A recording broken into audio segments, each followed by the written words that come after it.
So your investigation and your search warrant will be limited to the first 3 or 4 floors.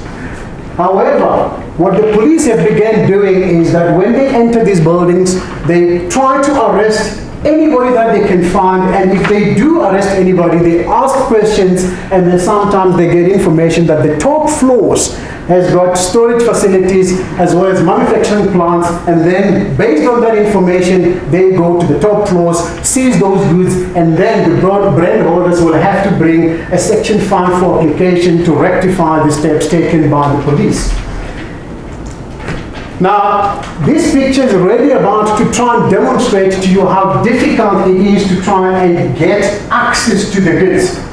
Now, you will see there, some of these buildings have got roller shutter doors. The moment they see police branded vehicles moving into the Johannesburg city center, they press these roller shutter doors, they shut down. On behind them, they've got steel doors that are locked from the inside. So it is a mission to try and get to those goods that are stored behind there. Now you will see there we have got ER24 members with their braking equipment that they utilize to try and assist us to break these doors so that we can have access to the goods. Now, just to break through these doors to get to the goods, it takes you anything between 3 and 4 hours. That is why it is important that we start these raids early in the morning. Now, at the bottom left-hand corner, you will see that they have put in a vault door. That door is this size. I've seen it myself. It's this size, and it is heavy. So these doors, you cannot open it unless you ask somebody to go around. You can only open it from the back. You can't open it in the front. Now, normally these owners, they lock themselves on the inside, and then there are secret exits at the back of the buildings, and I believe there are tunnels that they use. We haven't found where those tunnels are. They utilize those tunnels to get out of the buildings, and then they stand on that side to watch while we are conducting raids. So this is a video.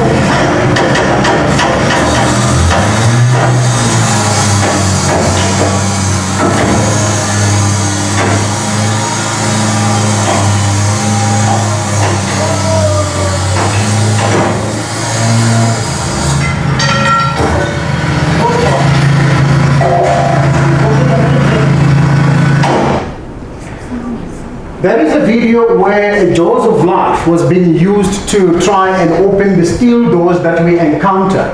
And that's type of effort that we have to go through to get access to these goods. Right.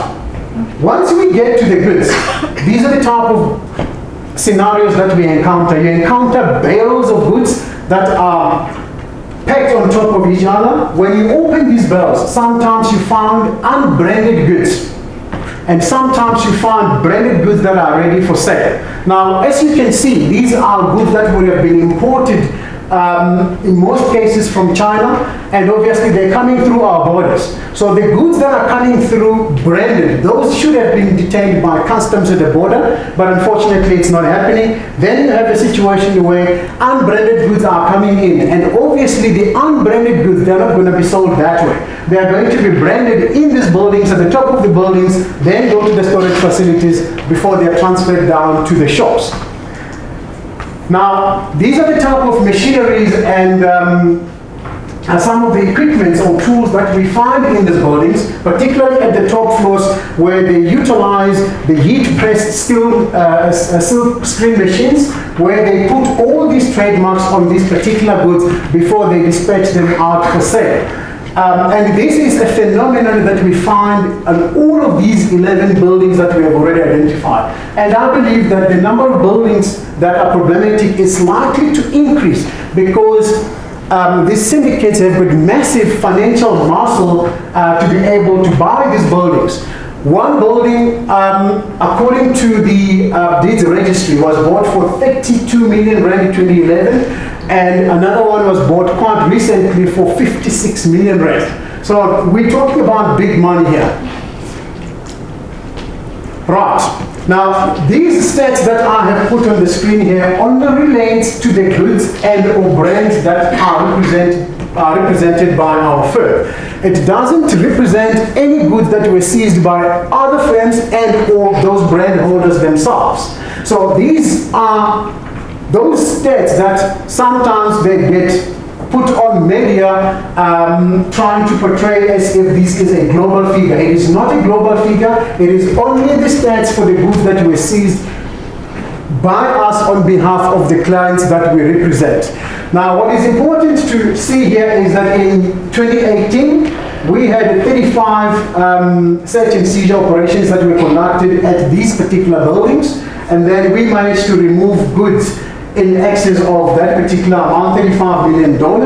And then just from January until end of July this year, we have done 24 search and seizure operations. The intention was to do more search and seizure operations, but unfortunately due to the recent developments in the city of Johannesburg, some of those raids have been cancelled because we are now regrouping to try and see what we can do next. But in the meantime, some of the raids have happened and those goods are being counted as we speak. So far, in excess of $19.5 million worth of goods have been seized from these particular buildings. Right, now these raids that are being conducted recently, they require a lot of effort. They require a lot of resources, a lot of manpower to be able to pull them off. So within the enforcement units, we go and collaborate with all of them and try and get assistance from all angles. When we conduct a raid on a building, for example, the police will go and secure a Section 13(7) warrant that will enable them to sort of cordon off the streets around that particular building to create the safety of those who are conducting the raid. That's why you will see that armored vehicles standing on the road, blocking the road to ensure that nobody comes closer to that particular building. You will have Metro Police who are sort of trying to divert the traffic, and then you will have all the other brand holder representatives who are doing the raid in that particular building together with the commercial crimes unit. Sometimes you will have the flying squad flying on top of the building to check the safety of those who are busy.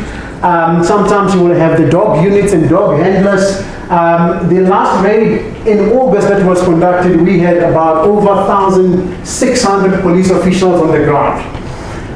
So some of the units that are involved in these raids, you will have commercial crimes units, you will have DPCI, police from the public order, tactical response, Metro Police, and then we also have partnership with the Mayor of Johannesburg, Michael Sand, the MMC, Immigration, SARS, Johannesburg Water and Sanitation, and City Power.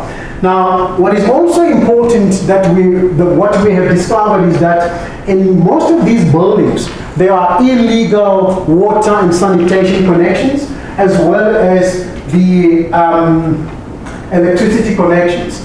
Now, obviously that has got a huge impact on the resources of the municipality, which is the reason why the mayor had felt it appropriate to be part of this particular initiative.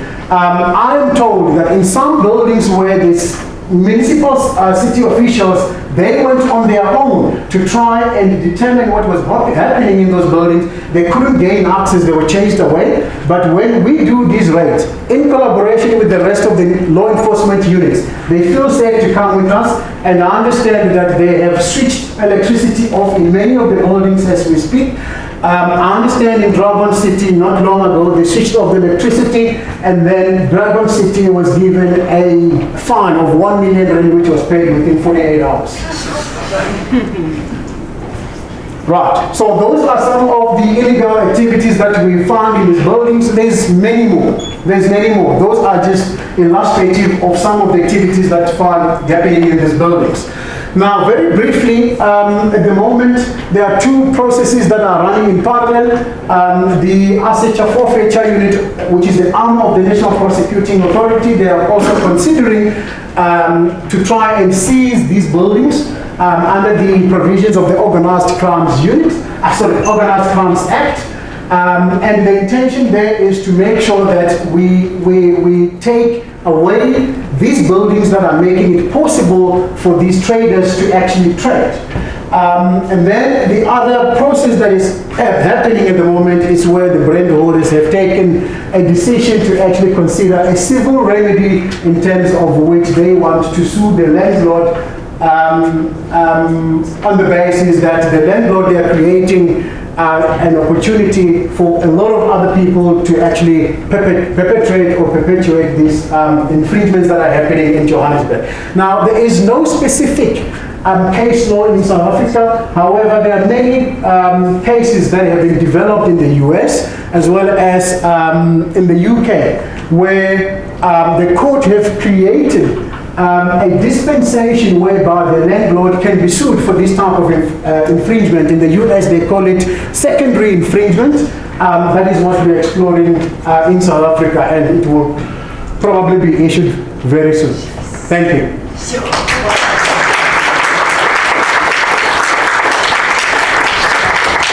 On that note, I'm hoping there are no questions. I'm just thinking, like, literally, when the times up came up, Godfrey said, thank you very much, well done. You win the prize for getting it right, absolutely spot on. That concludes the trademark breakout session. Please will you, are you tired of me saying this, please complete the survey. If anybody has any particular questions for any of the speakers, please feel free to email them direct, and they or a member of their team will try and get back to you as soon as possible. And thanks for attending our session. We hope you've learned something from it. Thanks.